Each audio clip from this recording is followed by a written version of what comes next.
তোর এখন বউগিরি ফালাইতে হবে, জীবন বাঁচতেছে না আমার, তুই এখন বউগিরি ফালাইতেছিস। তুমি তোমাকে দিয়ে তোমার কাছে গেল, তুমি কবে পারো যে হ্যাঁ আমার হইলে কি আমি তো এসব। হ্যাঁ হ্যাঁ, আমি বাংলাদেশের মানুষের কাছে স্বীকার করবো যে আমি তার কেউ না, ওই মহিলা তার বউ।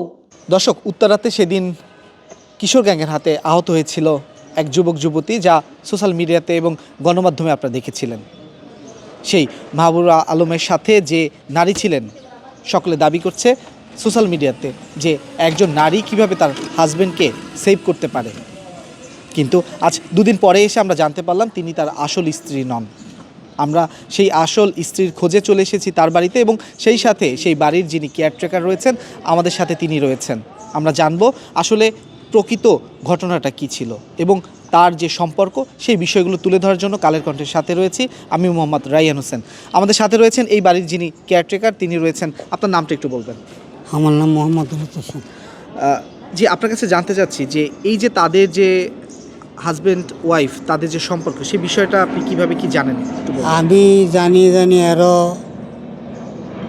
জামাই সম্পর্কে স্বামী স্ত্রীর একটা ইয়ে হয়, হওয়ার থেকে অনেকবার এর মারধর করছে, করার পর নিচে আসতো রাতের 2টা 3টা 1:30টায় আসতো মার খেয়া। মার্কেটে দেওয়ার পর থেকে আমি বলছি জানি মামু এই ব্যাপার, আমার গেট খুলে যান, আমি চলে যাবো। আমরা না যাওয়া দেবো না, কী হয়েছে? তখন উপরে গেছি, উপরে গিয়া গেট ইয়ে করিয়া সেটা জামার ইয়ে করছি, করে সে যান এই যেন বার করলা কেন, হ্যার উপরে গেলে অন্যায় করলে জামাই স্ত্রী একটা ইয়ে হয়, কিন্তু করতে তো বার করা নিচ্ছেন না। কিন্তু সাবধান, আমি মনে করেন জান আমি একজন কুচ্ছু না আপনার কাছে, কিন্তু আমি এটা বটগাছতে বেশি, মিষ্টিতে বেশি আমার পাওয়ার আইনতে ব্যবহারে। ঠিক আছে, গালি গাজার করে আমি আর বাসায় দিয়েছি, সাবধান যদি কোনো ইয়ে হয়। কিন্তু কে কাকে মারতো? জামাইয়ে এবং পীরের মারতো, স্ত্রীকে মারতো। এটা কি প্রায় সময় হতো এরকম বিষয়গুলো? এটি কয়েকদিন পর পর তারা গড়ছে, করার পর তো এটি আমি আবার মিটমাট করে জানি ইয়ে করে দিছি। কয়েকদিন থাকছে বলা, থাকার পরে আবার তারা এই ইয়ে হয়েছে, হওয়ার হতে হঠাৎ জানি এই ইয়ে হইল আর কি। এখন জানি আমি যেটা জানি, সে আমি 6 বছর থাকি, 6 বছর পর্যন্ত হ্যাঁ এর স্ত্রী, এবং এই বাসায় জানি আছে এই 2টা বাচ্চা এই কেন হয়েছে, এই বাসা থাকা অবস্থা? এই থাকা অবস্থা হয়েছে। তাহলে এই বাসায় তারা কত বছর ধরে থাকছে? এই বছর তারা আইসে 17 সালে আইসে, আমি আইসি 18 সালে আর কি। আপনি আসারও 1 বছর আগে তারা এইখানে আইসে বাসায় থাকতো? হ্যাঁ। তো প্রায় আপনি এরকম দেখতেন যে তাদের মধ্যে ঝগড়াঝাটি এগুলো হতো? হ্যাঁ, হইলে এরপর আমি ডিরে আবার মিটমাট করে দেন রাত্রে, আবার অনেক কেটে করেছে, কয়েকদিন থাকছে বলে। এরপর থেকে আবার এই ইদারিং 1.5 বছর থেকে জানি আপনার এই ইয়াটা জানি তারা তো আর অনেক কিয়া জানি আমার বাড়াটিরা আছে, তারা সবাই এমনি মিটমাট করে এটা থাকছি। এবং এই যেন ঘটনাটা হয়েছে, কিন্তু এই মহিলা জানি প্রত্যক্ষ বউ হইলো, তিরি হইলো, হ্যাঁ সত্যিকারের স্ত্রী? তিরি হইলো, হ্যাঁ। এই বাচ্চা এই সন্তানের ইয়া তার স্ত্রী কি তিরি।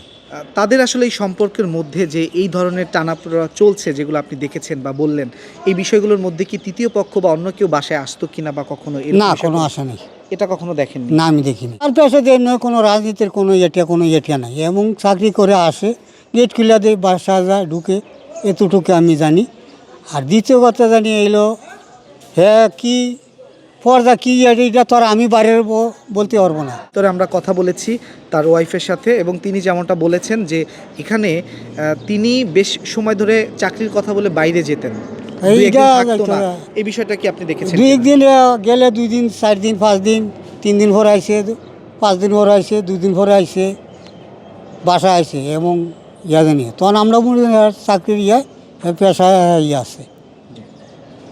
দর্শক, আমরা একটু আপনাদেরকে এই মুহূর্তে তার ওয়াইফকে যে ফোন করে বিভিন্ন ধরনের কথা বলছে এই মাহবুব, এবং সেই সাথে তার মাহবুবের মা যিনি, মেহবুবের মা যিনি রয়েছেন, তিনিও কথা বলছে, সেটি একটু আপনাদেরকে শোনাতে চাই। হ্যালো, হ্যালো, হ্যাঁ বলো। এই তোর এখন বউগিরি ফালাইতে হবে, জীবন বাঁচতেছে না আমার, তুই এখন বউগিরি ফালাইতেছিস, তাই না? আর মিডিয়ার কাছে তোর ফোন করে কল লাগবি যে তুই বউ, আর তুই মিডিয়াতে আসতে পারতেছিস না।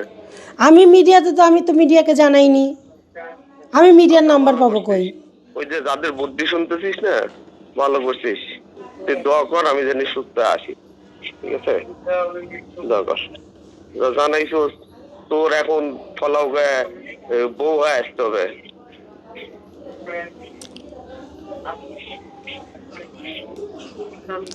তা আমি বউ হব নাকি আরেকজন? কেটে দিস। ওই তাই না, তোমাকে তুমি এত হাত পা ধরে ঠেকছে, তুমি ওই ইগনোরে করতে চাও, এনে তো তোমার ইগনোর তো ওরা নিজে চেক করে নাই, মিডিয়ারা দিছে না, তাহলে তুমি ধৈর্য ধরো, দেবো বই কি বই নে, কি হবি কি হবি নে, আগে মানুষ তো সুস্থ আগে বাড়তি যায়। আমি কি মিডিয়া ডেকে নিয়ে আসছি? তারা খবর পাইছে বলেই তো আসছে। দেখে নিচ্ছিল না তুমি, তোমার মিডিয়া তোমার কাছে গেল, তুমি খবর পারো যে হ্যাঁ আমার হলে কি, আমি তো এসব হ্যাঁ, আমি বাংলাদেশের মানুষের কাছে স্বীকার করবো যে আমি তার কেউ না, ওই মহিলা তার বউ, তাই না? স্বীকার করলে না স্বীকার না না, স্বীকার করলে আমি কোথায় গেলাম? আমার মেয়েরা কোথায় গেল? তোমরা তো আমার মেয়েদেরও অস্বীকার করতেছো। দর্শক শুনলেন যে কিভাবে ফোন করে তিনি যাতে গণমাধ্যমে না আসে সেই ব্যাপারগুলো কিন্তু এভাবে বলছিলেন। তো আমরা ঠিক তিনি যে বাড়িতে থাকেন আপাতনগরে, আমরা সেই বাড়ির সম্মুখে থেকেই আপনাদেরকে যুক্ত করেছিলাম এবং দেখানোর চেষ্টা করেছিলাম এবং জানানোর চেষ্টা করছিলাম কালের কণ্ঠের মাধ্যমে, এবং সাথে ছিলাম আমি মোহাম্মদ রায়হান হোসেন।